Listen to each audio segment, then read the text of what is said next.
ஆண்கள் வந்து வீரியம் உண்டாகிறதுக்கான மருந்த நம்ம இப்ப தயாரிக்க போறோம்.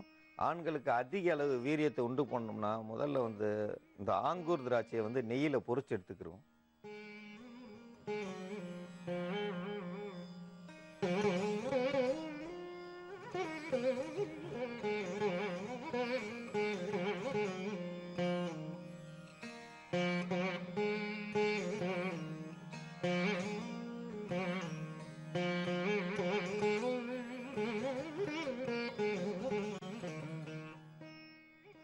பொரிச்சு எடுத்த இந்த திராட்சை பழத்த வந்து ஏற்கனவே பறிச்சு வச்சிருக்க இந்த ரோஜா இதழ்கள், காஞ்ச இதழ்களா இருக்கட்டும், இப்போ இருக்கிற ரோஜா இதழ்களா இருக்கட்டும், பச்சையா இருந்தாலும் தவறு கிடையாது. 2த்துலயும் வந்து எடுத்து போட்டுக்கணும். ரோஜா இதழ்கள வந்து வதக்க வேண்டியது கிடையாது.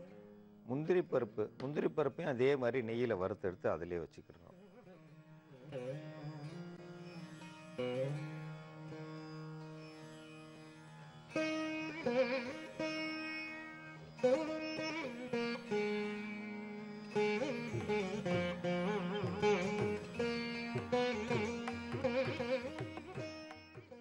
அதே மாரி தேனூறல் அத்தி. இந்த தேனூறல் அத்தியில ஒரு 5 பழம் அந்த அளவுக்கு எடுத்துட்டா போதும். இத வந்து மெதுவா சின்ன சின்னதா பிச்சு, இந்த தேன்ல ஊறுற அத்திய வந்து நெய்யிலேயே தான் பொரிச்சு எடுக்கணும்.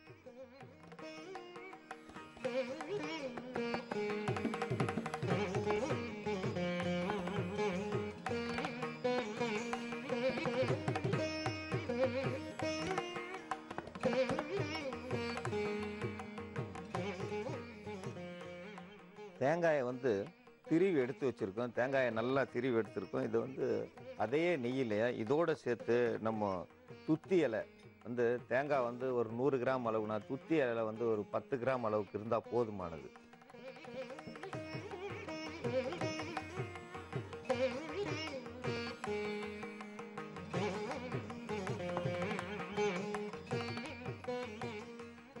பூனைக்காளி விதை வந்து ஒரு 4 விதை அளவுக்கு அரைச்சு எடுத்திருக்கோம். இதையும் அதோட சேர்த்துறணும்.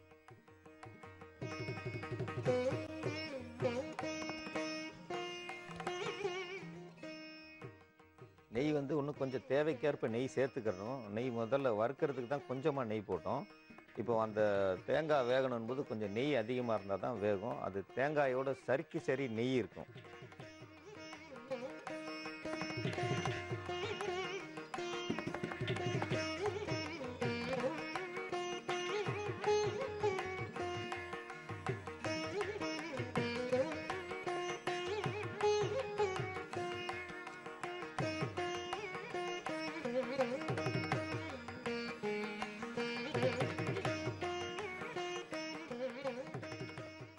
இந்த மாரி பாதி வெந்தும் வேகாம இந்த தேங்காய் எடுத்துக்கிறணும். இப்போ வந்து நல்ல நெய்யோட மணமும் எல்லாம் சேர்ந்து இருக்கு.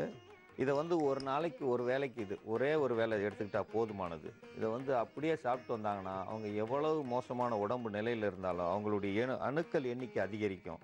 அணுக்கள் எண்ணிக்கை அதிகரிக்கும் பொழுது உடம்பு வந்து அந்த அளவுக்கு சத்து அதிகரிக்கும். சத்து அதிகமாகும்போது தான் நம்ம உடம்பு வந்து வீரியம் அதிகமாகும். ஆண்களுக்கு வீரியம் அதிகமா இருந்தா தான் வந்து எந்த ஒரு பொம்பளையும் மதிப்பா. இல்லைன்னா எந்த ஒரு வேலைக்கும் ஆகாதவன் சொல்லிருவா. ஒரு தண்ணி பானை தூக்கணும்னாலும் உடம்புல வீரியம் இருக்கணும். தண்ணி குடமே தூக்க முடியாது. ஒரு நேரம் அவங்க முடியாம இருக்கிற நேரம் ஒரு குடம் தண்ணியாவது நம்ம தூக்கி குடுக்கணும். அப்பதான் வந்து நம்ம உடல்ல சத்து இருக்கணும். நம்ம எப்பயுமே கணினியிலேயே உட்கார்ந்துட்டு இருந்தா, எனக்கு விரல் மட்டும்தான் தட்டி விட தெரியும், எதையும் தூக்க தெரியாதுன்னா, நம்மள யாருமே மதிக்க மாட்டாங்க. தேங்காயில வந்து சரிக்கு சரி நெய்ய ஊத்தி வேக வச்சு அப்படியே திம்பாங்க. எங்க வீட்லலாம் எங்க அப்பாலாம் பார்த்தா சர்வசாதாரணமா நெய் ஒரு 100 மில்லியாவது சாப்பிட்டுருவாரு. 100 மில்லி அளவுக்கு சாப்பிட்டா தான் அவருக்கு இறக்குற வரைக்கும் அதே பலத்துல இருந்தாரு. ஒரு நாளும் அவருக்கு பலம் குறைஞ்சு நாங்க பார்த்ததே கிடையாது. இதுல பூனைக்காளிய பயன்படுத்தும்போது அதிக அளவு வீரியம் இருக்கும். அணுக்கள் எண்ணிக்கை தன்னால கூட ஆரம்பிச்சிடும். அணுக்கள வந்து கூட்டக்கூடியது. அதே இல்லாம அத்திப்பழம் வந்து அதிக அளவு அணுக்கள கூட்டக்கூடியது. ஒவ்வொன்னும் வந்து இப்ப அணுக்கள கூட்டினா தான் நமக்கு வீரியம் அதிகமாகும். இத சாப்பிடும்போது நெறைய பசி எடுக்க ஆரம்பிச்சிடும். நல்லா வந்து சாப்பிடணும்.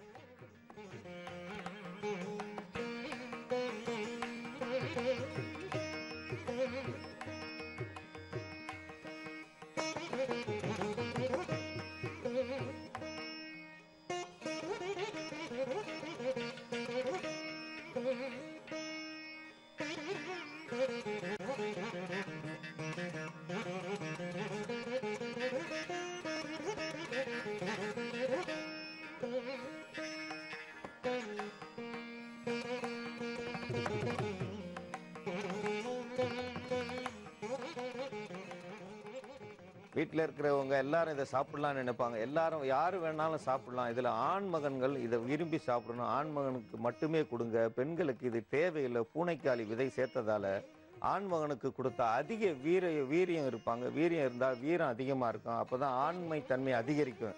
இந்த ஆண்மை தன்மை அதிகரிக்கணும்னா இந்த மருந்தை வந்து நீங்கள் சாப்பிட்டு வரும்படி கேட்டுக்கொள்கிறேன்.